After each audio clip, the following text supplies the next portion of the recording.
Increased budgetary support or allocation, infrastructural development and investment are some of the low-hanging fruits for the newly conferred Nakuru City.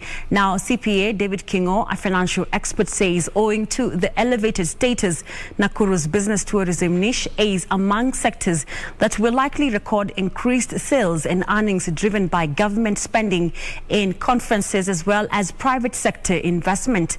Our reporter Regina Manyara breaks down the expected multiplier effect of the conferment of the city status of Nakuru Town.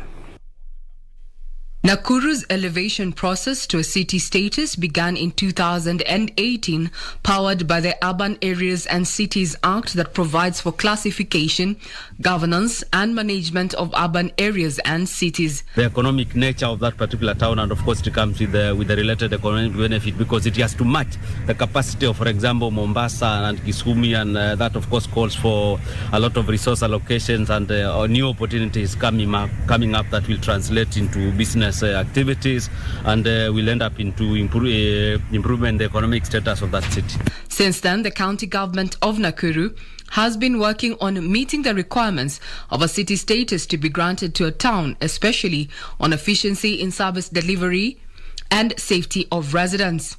Conferment of city status to Nakuru makes it the fourth city in the country after Nairobi, Mombasa and Kisumu.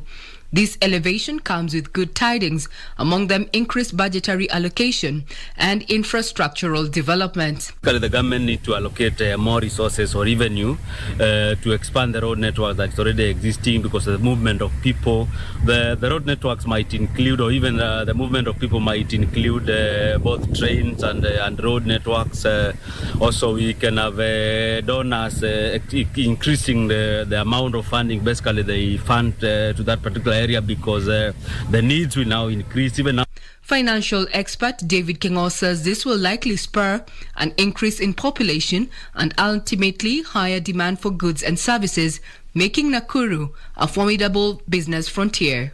And especially the infrastructure such as the road and even getting a Players in the hospitality value chain are optimistic that both government spending on conferences as well as private sector investment will spur the MICE subsector.